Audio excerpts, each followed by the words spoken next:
प्रभु श्री राम ने अपने पिता महात्मा दशरथ का पिंडदान कैसे किया था और भगवान राम अपने पिता का तर्पण करने कहाँ गए थे। महाराज दशरथ के पिंडदान करने राम के साथ कौन कौन गए थे। जिस स्थान पर राम ने पिंडदान किया था वहाँ पर किस वस्तु से प्रभु श्री राम ने पिता का तर्पण किया था। तो वीडियो को अंत तक पूरा जरूर देखिए।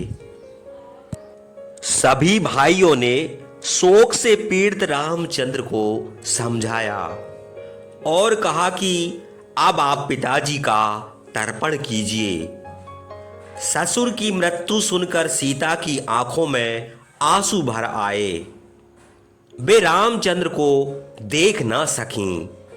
रामचंद्र ने रोती हुई सीता को समझाकर दुख से व्याकुल लक्ष्मण से कहा, लक्ष्मण, तुम इंगुदी के बीज पीस कर लाओ और एक चीर वस्त्र भी ले आओ।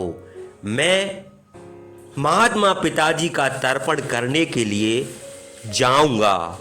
सीता आगे चले, तुम उनके पीछे चलो और मैं तुम्हारे पीछे चलूंगा।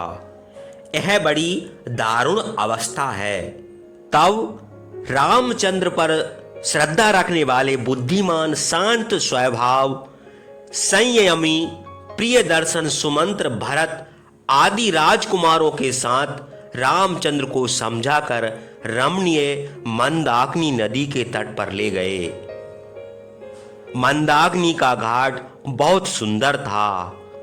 उसके दोनों ओर पुष्पित वन शोभित था। सीता के साथ यशस्वी राजकुमार मंदाकिनी की घाट पर गए। उस सुंदर घाट पर कीचड़ नहीं था। सब राजकुमारों ने पानी में बैठकर यह जल आपको प्राप्त हो यह कहकर पिता का तर्पण किया। रामचंद्र ने अंजलि में जल लेकर दक्षिण की ओर मुंह करके रोकर कहा, महाराज, मेरा दिया हुआ यह जल अक्षय होकर आपको पितृलोक में प्राप्त हो। उसके बाद तेजस्वी रामचंद्र ने अपने भाइयों के साथ मंदाकिनी के घाट से कुछ दूर हटकर पिता को पिंडदान दिया।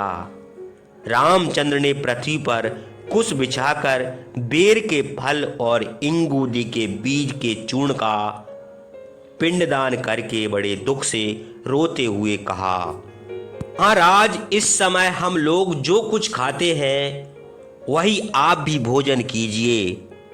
मनुष्य स्वयं जो भोजन करता है वही अपने पितरों को भी देता है। उसके बाद पुरुष श्रेष्ठ रामचंद्र जिस मार्ग से नदी के घाट पर गए थे उसी मार्ग से चित्रकूट के रमणीय स्थान पर लौटे। पर्णशाला के द्वार पर आकर वे भरत और लक्ष्मण को पकड़कर रोने लगे। सीता के साथ सब भाइयों के रोने का शब्द सिंह के गरजने के समान चित्रकूट में चारों ओर फैल गया। महाबली रामचंद्र और भरत आदि सब भाइयों के रोने का शब्द सुनकर भरत के सैनिक बहुत डरे। फिर वे सोचकर आपस में कहने लगे, मालूम होता है कि भरत रामचंद्र के पास पहुंच गए हैं और सब भाई मृत पिता के शोक में रो रहे हैं। उन्हीं के रोने का यह शब्द सुन पड़ता है। वे लोग अपने वाहन छोड़कर जिधर से रोने का शब्द आता था उसी ओर शीघ्रता से पैदल झपटे। सुकुमार लोग घोड़े, हाथियों और रथों पर सवार होकर दौड़े।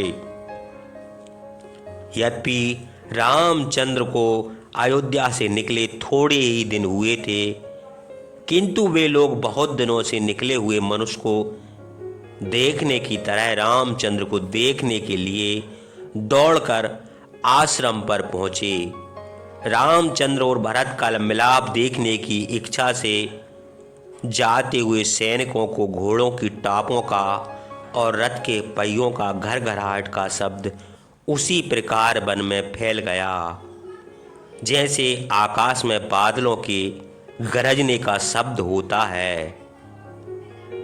उस शब्द को सुनकर वन के हाथी डर गए और मंद की गंध से दिशाओं को सुगंधित करते हुए हाथनियों के साथ दूसरे वन को भाग गए।